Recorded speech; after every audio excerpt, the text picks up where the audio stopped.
Oh, God Almighty, thank you for the day, and just thank you for the opportunity to once again share your word. May you keep me focused and not let me rabbit trail too awful much unless it has value. And thank you for my friends that have joined to listen to me talk about you. And we just ask that this would help us live more like you, less like us. As that is kind of my motto is, man, I do this really badly. And so I ask for your guidance and help us to enjoy the conversation. In Jesus Christ's name, amen. Amen. All right, so we're going to get into this. I wanted to start out with a few things, though. First, I got a notebook, and I actually bought my kids some of these, but this is the one I kept for myself, and it says, Reasons I Shouldn't Be Left Unsupervised. So I literally take this in. I took this into my CIO's executive leadership team, and I sat right next to her, and I just sat it there. And about halfway through, she was like, and she starts laughing, of course. And of course, I showed it. And what's scary is most of the room was like, that may apply in a lot of situations. Second, of everything I read, most of it was good reading. And I've said this once before, I am going to recommend, I'm going to have to go get some of his others. I tell you, Swindoll does the most readable, interesting book on Job, and he has a whole series of his, and he calls them the where is it? This is the Man of Heroic. This is a series though, and I can't find the name of it. Anyway, it'll look like this just with a different guy's name on it. So I'm just going to pass on that. All right, I had planned to do another dress up, but I made the mistake of not actually checking out, because I ordered the other one, it worked great. So what happened is my God one showed up like this. And when I tried it on, and I'm not going to do that because, one, it's mostly see-through, which was fine. I'd have had jeans and a T-shirt under it.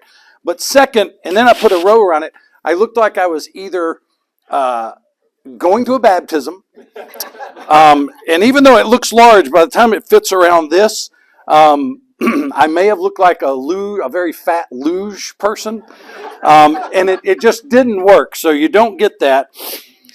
It came, and on the picture, on the website, have you ever bought a product and the website picture, like, that's really cool. This looked almost white, but when I did this, I felt like, and I was looking in the mirror, I was like, I look like an old woman that's going to tell you about this. So I have decided not to. And I won't even tell you about the beard. I won't even tell you about the beard, because in the picture it shows a mouth through it. It has got like this little tiny hole it was just the worst. So when I'm going to do a dramatic reading when we get to chapter 40 and 41. I had planned to be dressed and do it. What I want to do, though, is when we get to that, I want you to so we've all studied the Bible, heard it preached, but I want you to think about when Moses went up on the mountain and he said, let me see you. And God said, I can't, you'll drop dead. But what I can do is I'll hide you and I'll let you see my glory as it passes by. And it was so impactful when he came down. It's like he went to non-lethal radiation school because he was glowing and he freaked everybody out when he came off the mountain.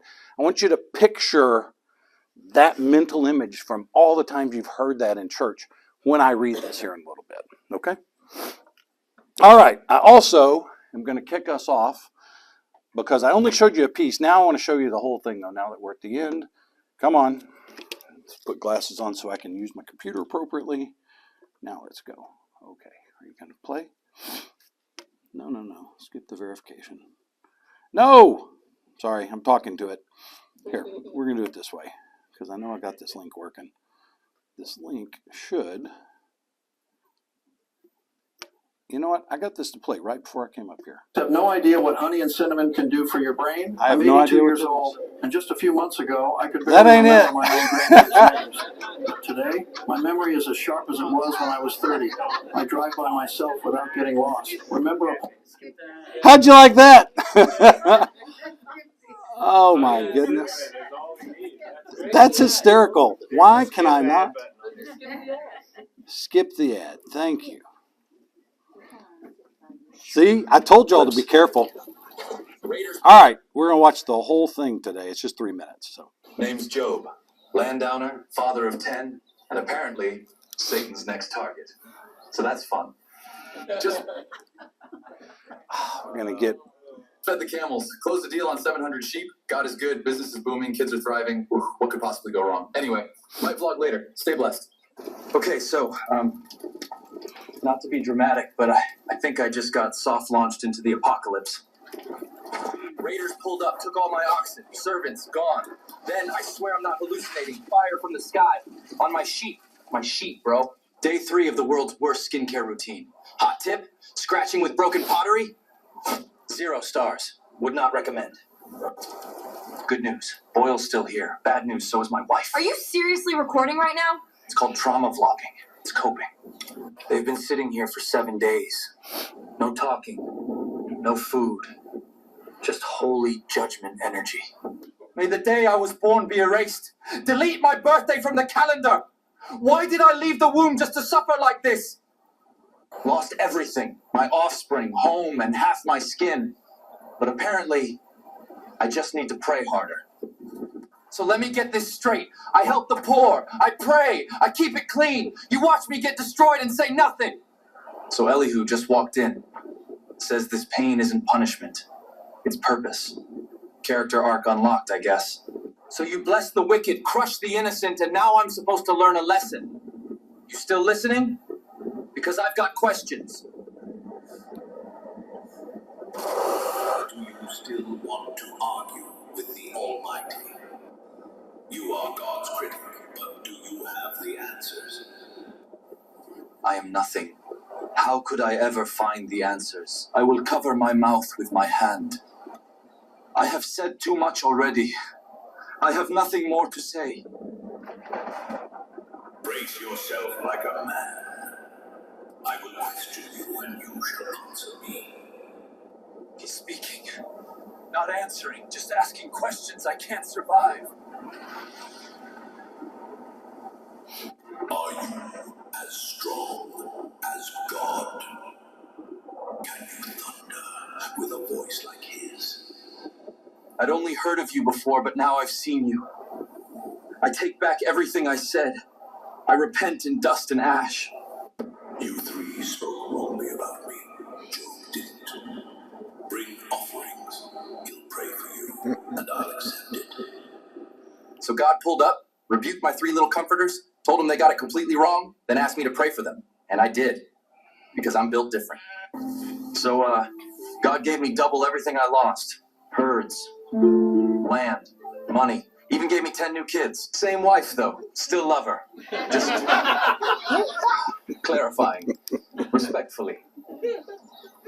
So to summarize, I lost everything. Then got yelled at by a tornado. Then got double everything back. God is good, even when life isn't. If you've made it this far, you... Okay. I want you to see the whole thing, though, because I enjoyed it. I thought it was pretty cool. So. And it...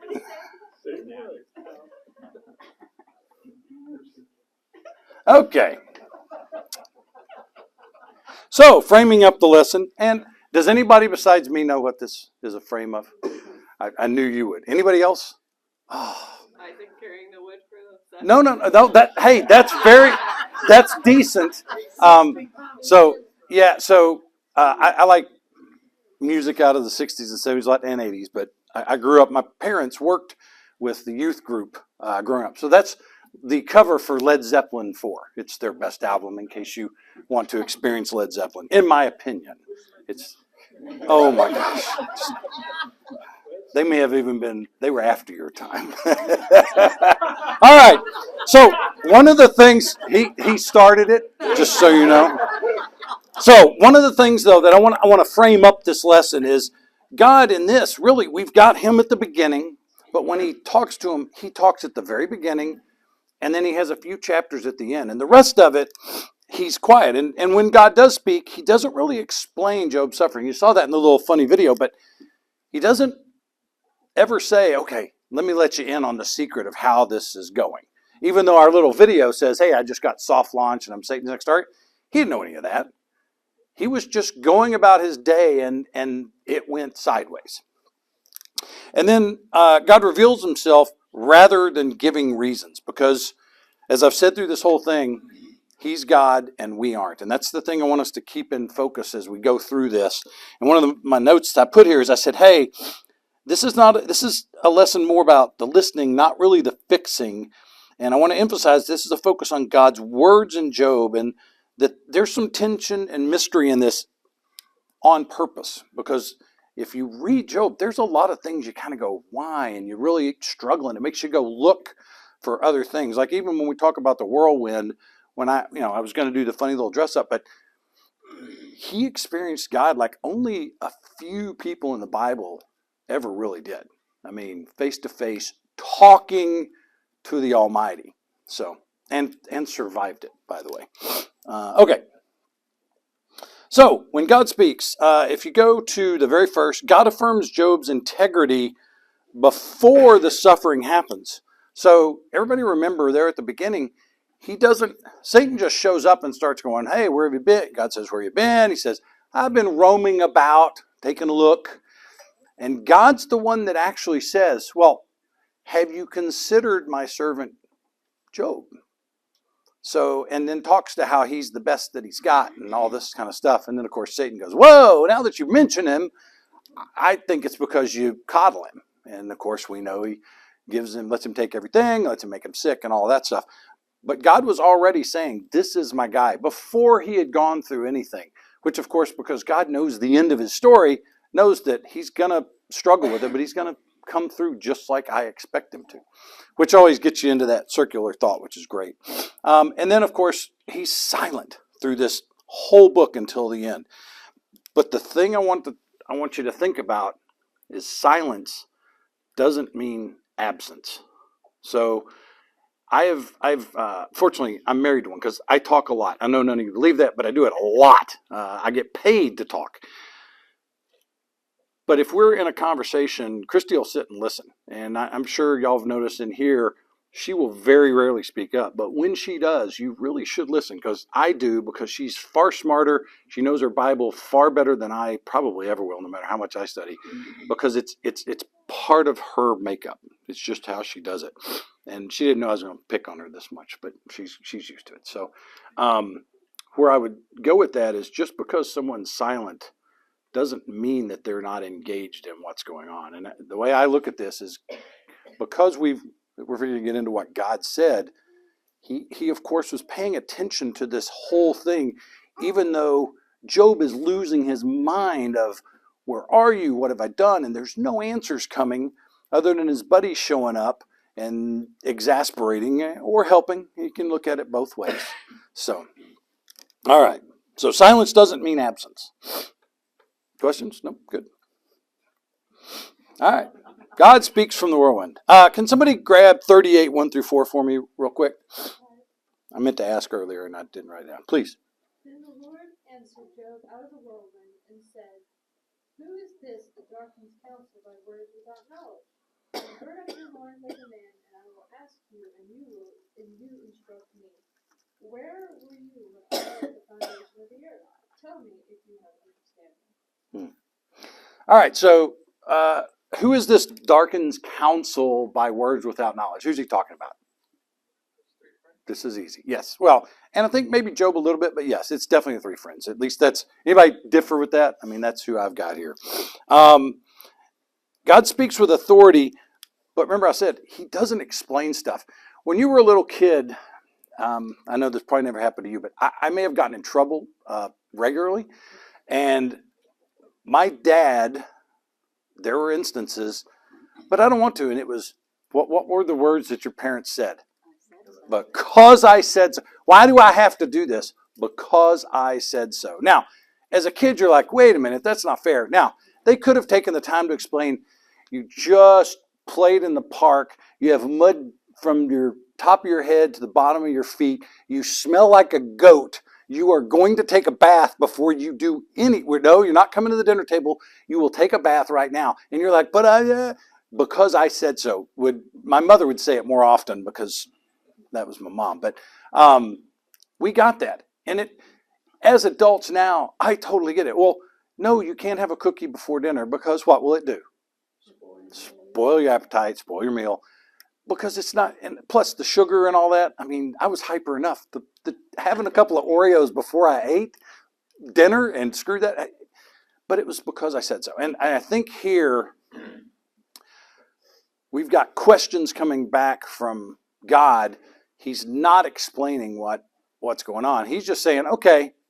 Oh, and by the way, how about a tornado showing up and talking to you? I don't know about y'all. At this point, I'm already going, yeah, I may have screwed up just a little bit here. So, all right. That's good. All right, so God is the creator. Let's see, I had a note on this one. I have like 3 pages of this, but we'll get through them. All right, so the point I want to make here as we look at this is, first, God laid the earth's foundations. Anybody disagree? No, good. God governs seas, weather. Well, if we did, we're going to have a different kind of conversation. Okay, God governs seas, weather, stars, and time. God orders animal life beyond human control. And I've put the verses. If we read all these, I'll never get through everything I want to talk about. But you'll have a copy of this, or we'll put it on the website somewhere. I got to get you all 4 of them. But I really want to talk about God's wisdom and design far exceeds human reach, because that's what he's talking to him as he's going through this. He's saying, did you lay the foundation of the earth? Were you there when I did this? How about the rain story? I mean, he just lays it all on Job. And so I want to share a breast milk example. And yes, I'm serious. We were talking here a couple of weeks ago, and Cliff brought up this study he had found. He was in, so if any of y'all know Cliff Donham, fantastic guy, but his brain doesn't ever turn off, so he's always learning something. And he'll go down a rabbit trail and go learn as much. And we had been talking evolution and God's design, and how we have the microevolution, not macro. In other words, we change within a species. Go look at dogs. There's a lot of them, but they're all dogs, okay? All of the canine species or whatever on the charts. Well, he ran across this study, and this scientist was looking at children, started with apes, and was looking at chimpanzees, and when they would breastfeed, they started taking samples and noticed that the breast milk changed. And then they were taking blood samples. And what would happen is, if there was a nutrient, or if the chimpanzee was getting ill, the baby one, the breast milk would change, because there's a tiny saliva transfer that goes back into the mother through the breast milk. And it tells her body how to produce breast milk to help with the problem that's going on. And it literally changes. Oh, and it's different whether it's a male or female baby, because there's different nutrients levels that the 2 different sexes require. And the reason I bring that up, one, I thought it was fascinating. And I mean, they've done this. And at first, when she first started putting this out, all these people were like, that's stupid. And then, of course, they started reproducing this experiment. And every time they did it, looking at what the babies need, the mom's breast milk, and how the interaction and the change in it, every time, that was the way. Yeah. Actually, no, because it doesn't fit. Yeah, it doesn't fit with creation. Yeah. But it's fair. And what's funny is, if I brought this up in a normal worldview group, I would get hands down people trying to explain how that it would change if they thought they were a child, was a boy, not a girl, or whatever. That's funny though. But I want you to that's this tiny example, and I could sit here for days and go on about the eyeball, because we have some really interesting topics. We'll go off and pick a topic, and we've done evolution versus creation a number of times. And when you get into the complexity of our design and how much it takes to control it, because he's talking macro stuff here. He's talking the stars, he set them in place, and we all agree with that, the foundation. But when you get back down to us, the way our eyeball is formed, and I know I've got some eye doctors in here, it's a pretty crazy that it works and can take everything I see and tell my brain to do it, and it flips it right side up, and it does all this crazy stuff. And how it works at night, the rods and all this stuff. And that's just little tiny things that we never even think about. We take for granted, all the way down to, until Cliff brought it up, I never thought about it. I was like, oh yeah, breast milk's better for the baby because that's the way God designed it. Boom, it's done. But that there's a chemical reaction going on there, even down to that level, to give that child the best opportunity to live. So I found it pretty fascinating. That's why I picked these pictures. God holding a universe in his hand all the way down to a strand of DNA, which is still one of the most complex things we've ever discovered. All right. God is sustainer. This is an actual product in Australia called Kellogg's, because I went looking for, I like pictures because they match my intelligence level. And this, I was like, this can't be a real thing. This is a real box of cereal in Australia, and it's called Sustain. So I thought it was great. Has nothing to do with any of this. I just liked it. Okay. Can somebody go, I do want to read a little bit. Can somebody grab 38, 39 through 41, 39, 1 through 4? Got it. Which one, 38? 38. Okay, go for it. Can you hunt prey for a lioness or satisfy the appetite of young lions when they crouch in their dens and lie in wait within their lairs? Who provides the ravens food when its young cry out to God and wander about for lack of food? Okay. Who has 39, 1 through 4? Okay, go ahead.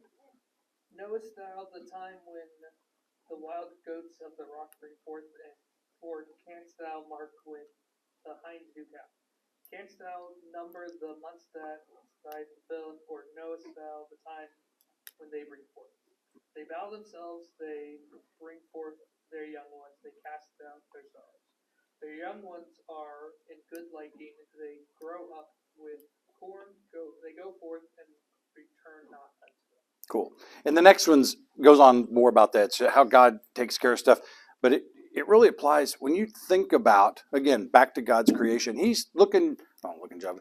He's this whirlwind talking to Job going, by the way, how about the lions out on the savannah? How about all those animals you're probably scared of that'll eat you?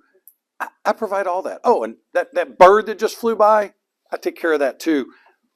Who are you to question me? I mean, that's what kept going through my mind. And I keep in my brain in this, hearing God's voice the way God would sound in my imagination. And I use the Moses example pretty much every time because that's the one I picture him going, yeah, no, I can't let you look at me because you're going to drop dead. But I'll let you I'll talk to you and you can see my glory as it goes by. Okay. Man, I'm flying. I'm in great shape. Down to give birth to their young, so they don't have as far to fall. That's fair. And I'm sure before we had modern day hospitals that it was much more likely that was the way birth was given. So back in the day, I would ascertain. All right, where are we? Sustainer. One of the things I had made a little note, I said it really talks about how there's a power, but it has a tenderness. In other words, God's care has unseen, unnoticed things that he's trying to get across to Job, and really to us, for us studying this, is there is so much going on way beyond what we see here, think about, and it is constant, it is global, it is so immersive, and yet we just look at what we do. Because Job is looking at his problem, and don't get me wrong, if I'm in Job's spot, I'm way worse than he is, because I may have taken Christy's advice and ended it right up front. But God's telling him, look, I do all, you're Job, yep, gotcha, but look at everything else I do. Who are you to question me? And God's, the only one that can actually pull that off. All right, questions? All right, I am rolling. We can get y'all lunch early. All right, so now we get into it. Now I want you to use that voice because I'm going to read to you for a minute. All right, so the Lord said to Job, will the one who contends with the Almighty correct him? Let him accuse his God answer him. Job then said, well, I'm unworthy. How can I reply to you? I'm going to put my hand over my mouth. I spoke once, but no answers, and twice, but I'm not going to say anything else. The Lord then spoke out of the storm. Brace yourself like a man. I'm going to question you, and you are going to answer me. Would you discredit my justice? Would you condemn me to justify yourself? Do you have an arm like God, like mine? Can your voice thunder like mine? I think at this point, sidebar, I think that the voice came out so loud, it knocked the guys down. His ears probably hurt. I think this was just, have y'all been in a thunderstorm? And it's so loud that it shakes your house and you get that little bit of fear that just runs right up your back. Okay, take that and do a multiplier, and I think that's kind of where he was here. Then adorn yourself with glory and splendor. Clothe yourself in honor and majesty. Unleash your fury and your wrath. Look at all who are proud, and you bring them low. Look at those who are proud. I want you to humble them. Crush the wicked where they stand. Bury them in dust together. Shroud their faces in the grave. Then I myself will admit that your own right hand can save you. I want you to look at the behemoth which I made along with you, and which feeds on grass like an ox. What strength it has in its loins, power in the muscles of its belly. Its tail sways like a cedar in the wind. The sinews of its thighs are so close knit. Its bones are tubes of bronze. Its limbs like rods of iron. It ranks first among the works of God, yet its maker can approach it with his sword. The hills bring in their produce, and all the wild animals play nearby. Under the lotus plant it lies, hidden among reeds in the marsh. The lotuses conceal it in the shadow. The poplars by the streams surround it. A raging river doesn't alarm it. It is secure, though the Jordan should surge against its mouth. Can anyone capture it by the eye, or trap and pierce its nose? How about the Leviathan? Can you pull it with a fish hook, or tie its tongue down with a rope? Can you put a cord through its nose, or pierce its jaw with a hook? Will it beg you for mercy? Will it speak to you in gentle words? Will it make an agreement for you take it as a slave for life? Can you make a pet of it like a bird? Or put it on a leash for the young women in your house? Will traders barter you for it? Will they divide it up amongst merchants? Can you fill its hide with harpoons? Or how about its head with fishing spears? If you lay a hand on it, you will remember the struggle, and you will never do it again. Any hope of subduing it is false. The mere sight of it is overpowering. No one is fierce enough to rouse it. Who then is able to stand against me, who has a claim against me that I must pay? Everything under heaven belongs to me. I will not fail to speak of Leviathan's limbs, its strength, its graceful form. Who can strip its outer coat? Who can penetrate its double coat of armor? Who dares open the doors of its mouth, ringed with fierce teeth? Its back has rows of shields tightly steeled together, each so close to the next, no air can even pass between them. They're joined fast to one another. They cling together and cannot be parted. Its snorting throws out flashes of light. Its eyes are like rays of dawn. Flames stream from its mouth, sparks of fire shooting out. Smoke pours from its nostrils as from a boiling pot over burning reeds. Its breath sets coals ablaze, and flames dart from its mouth. Strength resides in its neck. Dismay goes before it. The folds of its flesh are tightly joined. They're firm and immovable. Its chest is hard as a rock, hard as a lower millstone. When it rises up, the mighty are terrified. They retreat before its thrashing. The sword that reaches it has no effect. The spear or the dart or the javelin, iron it treats like straw, bronze, rotten wood. Arrows don't make it flee. Sling stones, it's like chaff to it. A club seems to it but a piece of straw. It laughs at the rattling of the lance. Its undersides are jagged pot shards, leaving a trail in the mud like a threshing sledge. It makes the depths churn like a boiling cauldron, stirs up the sea like a pot of ointment. It leaves a glistening wake behind it. One would think the deep had white hair. Nothing on earth is its equal, a creature without fear. It looks down on all that are haughty. It is king over all that are proud. Okay. So I wanted to get a mental picture going for you there. And I want to talk about where the confrontation starts. And we're fixing to get into those two, by the way. But I wanted the whole thing in one. So God calls Job to respond. He literally says, all right, guy, you got me. You've been saying all this stuff. I'm here. Oh, and no, you can't beg off now. Just gird your loins. Talk to me like I could just, in my brain, It's like it's like the bully on the school ground when somebody stands up to him, or it's like, or the bully's picking on somebody or saying mean things, and the guy who really can handle himself goes, no, no, no, no, you started this. Let's have a chit chat here for a minute. Only on a way bigger scale. He's basically, through all of that, he's challenged, because if you think about it, God here goes off and literally about these two beasts that we're going to talk about, goes on a very big speech about them, of talking to Job the depth and the breadth of just these two large creatures, of can you grab one and tie it up, and my favorite is, can you put a rope around its neck and give it to your girls to play with? I mean, when we get to that, the mental imagery is fantastic. So, and then he basically is like, who are you to discredit my judgment? And I really like this, the synonyms for not a good idea. That's where I got that from. So, all right. So, from the pictures, you can probably tell. The thing I want to pull out about it, the behemoth is just untamable strength. It talks about his sinews and bones of bronze, and just this thing is just ginormous. The Leviathan is just uncontrollable fear and chaos, because it talks about none of the weapons are going to hurt it. So there is nothing you can do if it decides to come for you. And then God alone, of course, rules what terrifies humanity. He can handle all of it because he made it. All right. What do you think the behemoth is? As you can tell, I put pictures because I am very comfortable that, and this goes back to, there's such a big debate. I read a lot of really cool stuff, but the whole thing of, we know dinosaurs existed. Okay, and we'll talk about dragons in a second. I've got a theory on that too. And Swindoll and Piper and some of the others, they agree with me, so I got to be right.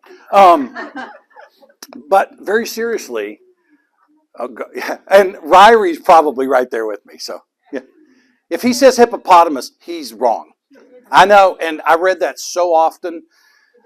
It doesn't fit. So hippopotamus, the ones that get thrown out a lot are hippopotamus and alligator, because they're looking at us, not at the history. And don't get me wrong, I found plenty of others, and that's why I didn't use any of their names, that said we don't know. I had 2 or 3 said that the behemoth is him looking at all of creation. Hold on. Looking at all of creation, and it's all the animals put together. But he describes it in detail, and a brontosaurus is the only thing that would fit.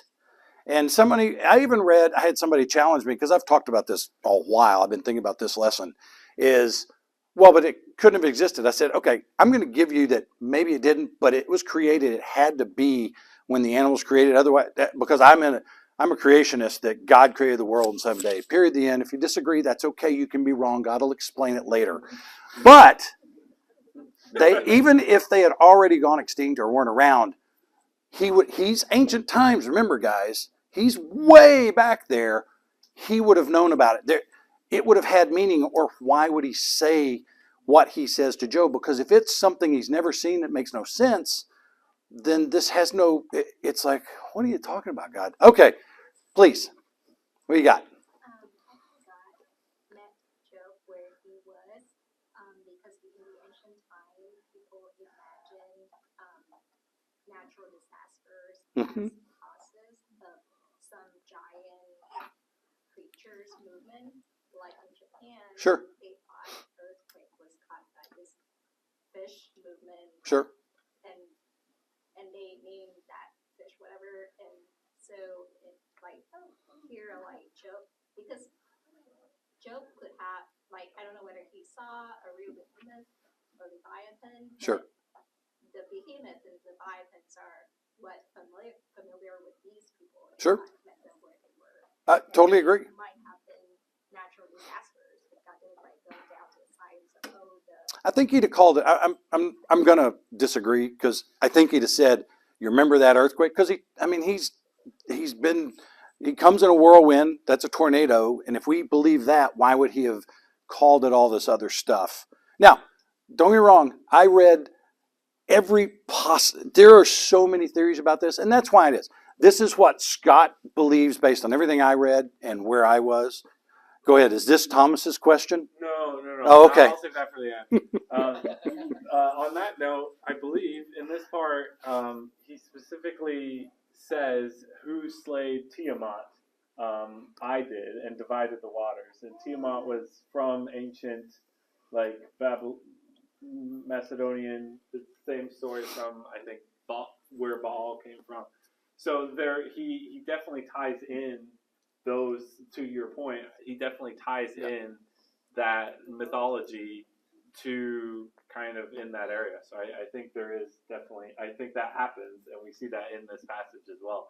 I think it's different than what's going on here, but I do think that exactly is that happens in Job in this specific chapter. And here's the cool part, because of what we all believe, you can let God give you how you see it, because it's still all, as long as it applies. Remember, we're talking about Job, we're trying to learn something from Job, but what would Job have seen? Or it would be in the history. It's wasn't far enough back. I've been in a museum and seen a brontosaurus set of bones. Let me tell you, I know what it is. If you described one, when I read through this, before I started talking, just when I was reading, I've always thought it was a dinosaur. Always have. It's just what made it fit the description for me. Now, I want to talk a minute, though, about dragons, because everybody's like, well, first of all, you go around the world, and remember the times. You can go as far back in Chinese culture, in the English had it, the Vikings. It was people that would not have been talking. It was everywhere. Now, based on the description, again, the best one, it would lean more as far as how it was. It talks about that the scales are airtight. I think it was water-based. And that leads to, and this is a lot of speculation. This is Scott's speculation based on a lot of readings. First of all, I actually don't have any problem with it breathing fire, because if anyone knows what a bombardier beetle is, God allows two, and it's a much smaller, but scale for God doesn't mean anything. Created the universe. If anybody knows what a bombardier beetle is, it holds two chemicals, and they're fine in these two sacs in its body. But when it's attacked, it somehow, and it doesn't burn itself as it's coming out of its backside, it shoots a 2 zillion degree. These chemicals interact, and it becomes one of the most caustic acids you can possibly imagine. It literally burns up the thing that it does. I see no problem that God could have had a creature at this time that did the same thing out of its mouth. It had whatever it takes. Now, the movies make it look amazing and everything. It's going to burn it up. It talks about sparks. I have no problem, again, because my Bible's pretty clear on it, that it couldn't have existed. Now, you start going, okay, but we've got brontosaurus, we've got all these dinosaur bones. Where's my dragon? Where's my dragon? Based on this, it says it was mostly water. Now, I think it came out of the water. Maybe think massive crocodile, because those of you who know Mark Hoffman goes to our church. He's an anesthesiologist. He's written some fictional books in this time period. When he writes about the Leviathan, it's basically gator-like, but it lives in the. It's ginormous, but it can come out and it breathes fire, and they can't kill it. They get a Nephilim to do it, and it gets kind of crazy. Fun read. Take it with a grain of salt. But everything that he describes, going purely on the description, a dragon, as it's been seen around the world, is the closest I can come to it. I could not come up with anything that I can show you a skeleton of. Does that make sense? So very much it's out there, but it had to be something that Job would have understood, whether he saw it and experienced it, or it was from the stories coming out of his lineage. Somewhere it had to apply. Both of these did in some way apply, that it made sense to Job when God said, can you do this? And that's where I think it's so funny. He goes, yeah, and can you put a rope around its neck, hand it to your kids, and it won't hurt them? You start thinking about that. Okay. I know I went on a bit, but I knew this is such an interesting conversation that he brings up these two specific examples to Job. Anything else? Because I am happy. And by the way, I don't know if I'm right. I think I am, but I always think I am. My ego is geared that way. So please. Since we had a few minutes, in a similar passage, it talks about a unicorn, but some translations say unicorn, but some translations say wild ox. It's like totally different. Yeah, I agree. In all of your readings. I did not go down that path. Yeah, I saw it. I honestly just, and I'll tell you though, unicorns have been prevalent in mythology. Could it have been, because people say, well, really what they they didn't have glasses back then, so it was a rhino. Rhino's pretty big. I mean, there are a few things, and I just was like, these two are going to be bad. I could get really off kilter with that one. So it is fair though. It's very, very, and you can go through. I mean, I'm going to take a tiny rabbit trail. I go back. God, I just forgot his name. Who's the guy that was bald and had the bears had a whole group of bears that ate all the children? Yeah, when Elijah, they say, hey, Baldy, and these two bears come out and just eat everybody. It's like, well, how does that fit? Because Elijah, his ego got in the way. Come on, don't, stories like that, I believe them completely, but they don't necessarily fit. I mean, that felt very just personal, like, wow, if you said, hey, I don't like the way you look today, and I punch you in the nose. I mean, and by the way, because I believed in the dragons, I did wear dragon socks. So I have socks with dragons on them. So anyway, all right. Well, I agree. So, all right. Now let's get serious again. So Job's response to God. Job moved from argumentative to humility at the beginning when he's like, I've said too much. I'm going to cover my mouth and not say anything else. And then God, of course, gives him an earful. Encounter replaces explanation. So 42:5. Can somebody grab that? Actually, just do 42:5 and 6 for me. 42:5 and 6.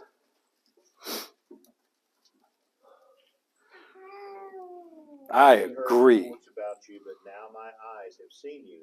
Therefore, I reject my words, and I am sorry for them. I am dust and ashes. So all this questioning, him and his buddies going back and forth, back and forth. God shows up, and he says, "I see him."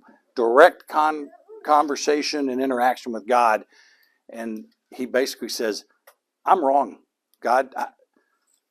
I'm done. I'm not going to say anything else. I'm sorry." I mean, that's where we're at. He is to the point, he is like, oh man, have I stepped in it. So, and I wouldn't understand that at all. But anyway, Job is not silenced here though. He is reoriented. Silence here is worship. I don't consider this defeat. God wasn't trying to defeat Job. He was trying to help him see, I am God. You aren't. I created you.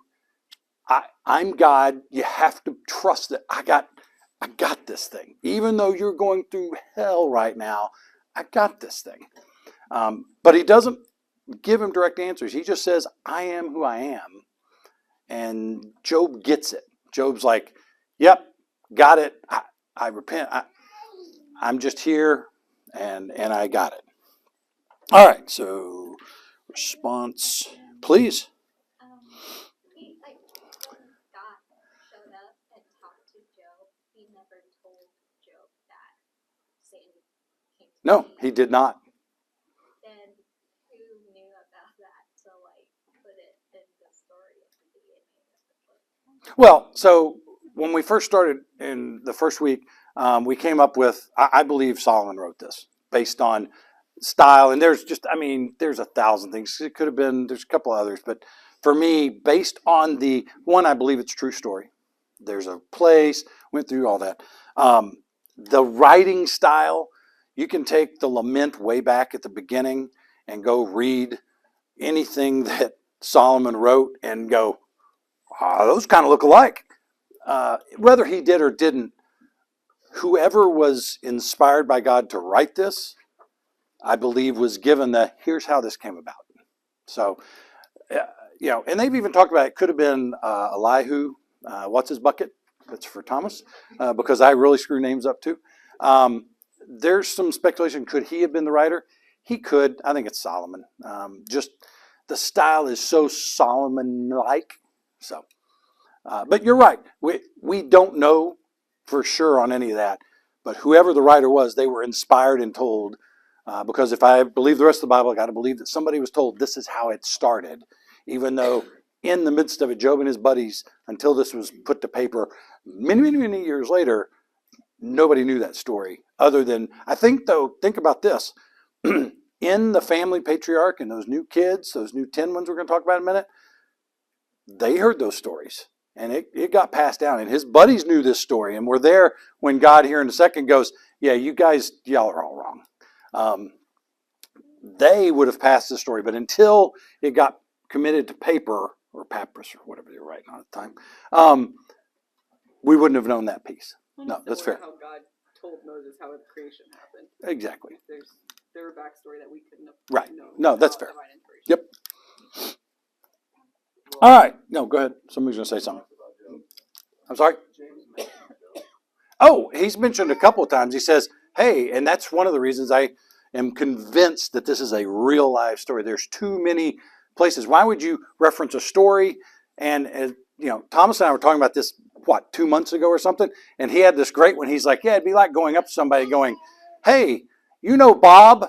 Well, Bob and the Easter Bunny, I'd like you to just compare those. It doesn't fit. It's much easier to go, Bob and Scott, they both sit in a class together and know each other and care about each other, versus saying Bob and the Easter Bunny. Why would James have referenced a story, Yeah. No, fair. All right. God's final words. Do you like this? I put the mic in there. All right. So 42:7, God affirms Job's honesty. And then in 42:7 and 8, God rebukes the friends. And that's where, and actually, I should have had this out already. I wanted to share this part.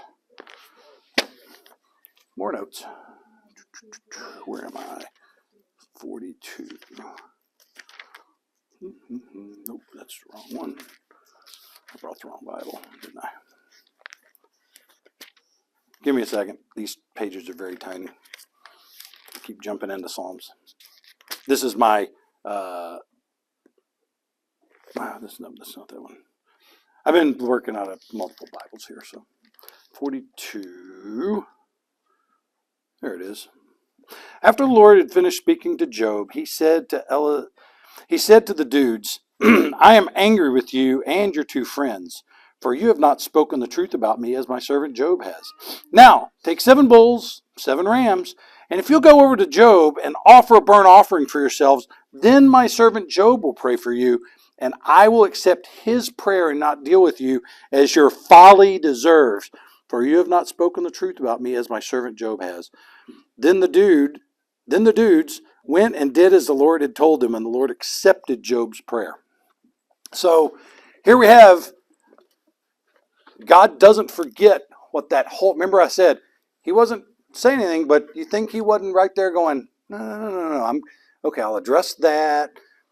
I don't like what he said. Well, that's so wrong. Oh, the young guy, you know what? I kind of get what he's trying. He's speaking properly. So I'm just going after these 3.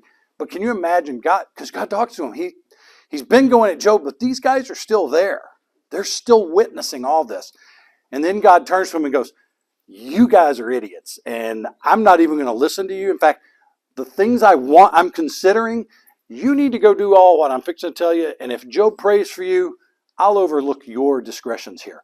I can only imagine the conversation. We don't get it, but I think the conversation with the dudes and Job was like, Job, I'm so sorry. Would you please pray for me? Because I'm really kind of scared to death right at the moment of what is coming if you don't pray for me. And of course, in our video, and I have a feeling, because Job's gone through this, he's just experienced God too and been humbled to the point of, you're God and I'm not. I think he was like, I would love to do that. And I think he humbly went to God and said, they're like me. They're fallible humans. I think they wanted to be comforting, but it just didn't, it wasn't right. I disagreed with them too, but they're my friends. Please forgive them. And I think it was something like that. I don't think it was haughty. I don't think Job is in any point at this point going to be haughty to anybody. Not that he ever was, but he is completely humbled. He's talked to God. So his brain is on boil at this point. So, and then the big thing here is I think God values truthful relationship over tidy theology. And the reason that I say it that way is just like our debates and just how we may think of the Leviathan and the Behemoth, we can talk about that all day long. I think where God wants us in a story like that is, do we get the point? Do we get the point that he's God and we aren't? And I think that's where Job was. And I think that's what God values here is all of them, when they get to the end of this thing, after they've talked to each other till they're blue in the face and poor Job's gone through the ringer, they get to a point they recognize, but not just recognize, they say, you're God and I'm not. And I think that's where it all boils down to. Okay. Oh, I'm doing good. Yeah, I'm very happy. Bonus slide. I think that in Wayne's voice, when he says story time or whatever. Job's wife, a brief but important voice. Here's the whole thing. Curse God and die. That's her contribution to this. But it has a lot. I want you to think about, this is his wife. They've borne 10 children together. And they're going to do it again. She goes through, other than getting sick, everything Job went through, she went through with him. And I thought, because Christy and I, 36 years together, and I think of if something like this, I know she wouldn't abandon me. And vice versa. I don't care what it is. I've made a covenant before God that we're going to stick this out. Murder me? Very possible. If I don't show up, go look for shallow graves. But she's not going to divorce me. It's just, it's not the way that we're built. No matter how big of an idiot I can be. So she endured everything he did, other than the illness. I mean, for a dad losing his kids, I just still think they came out of her body and all of them died. What was she going through? And I don't think she said, curse God and die in a, you're an idiot, just curse God. I think it was more, I see the suffering. Can you take yourself out of it? I don't think it comes from, and I'm completely reading into it, but I'm using the relationship I have with my wife and my friends that have been married for a long time and have kids, and the way we work to make a family unit, especially in this day and age. I can't see a woman who had 10 kids with the dude coming from a place of disdain for her husband. Does that make sense? Fair? And then some of the, I thought this was pretty cool. I threw it in there. Tim Keller and John Piper, a couple that I read, they talk about it, not a villain, but a sufferer, a voice of despair, not of evil. Pressure, though, was probably echoing Satan's tests. So what she said just reinforced what was going on. But really, just to put yourself in her shoes for a minute is kind of where I'm going with that. And I don't know any other way to say it. I just think she went through what he did, other than the sickness. Yeah. Do you think maybe that the curse God and die? I listened to a lot of the story hour when I was Sure. growing up, sort of the dramatization of the Bible stories. Yeah. And there would be the funeral, and they would say dust to dust, ashes to ashes. I think that has been a common. Right. There's actually psalms and things Sure. that say that. And he was sitting. I think there's the comment of the ashes. The dust, you bet. Yeah. So I thought, do you think it might be a cultural curse God? I don't. Not the curse God part doesn't fit. No, but the die, like you're basically you got to the end of everything. You're returning to where you came from. So just go ahead and finish it. Yeah. I think just go ahead and finish it. I lean towards. She was saying, just put yourself out of your misery. You're suffering. I can't. I know how it would be if it was me for her, and I know how much she cares for me. I can't take watching you go through this. And again, this is Scott speculating because all we get are 4 words. But if I put the context of what their lives were like together, 10 kids, ladies, 10. Well, then 10. said, Well, no, that's the next slide. Hold on. Which is a perfect segue. With my closing thoughts, God does not explain the suffering he reveals. Job is restored with all 10 kids, same wife. She had to love him to say, sure, let's have 10 more. Because I'm not real good at math, but I can do 10 and 10. 20 children. Oh, and by the way, they were grown kids. So this is starting it again. And granted, they lived longer still back at this point. But they're not spring chickens, you know, and they're going to do it all again. So, yeah, pretty cool lady. And then, of course, more wealth, more everything from a material standpoint. Thank you very much. That's it. Any last questions? All right. Anything else? Can you do that just like him? I probably could, but we'll pass on that. So. So I had a question that came up. Thomas and I were talking about this. Yeah. And so I wanted to ask you. I wanted Please. to ask you maybe my best impression of a CNN reporter. Oh, fantastic. So if you had 7 sons and 3 daughters, would you consider all of them your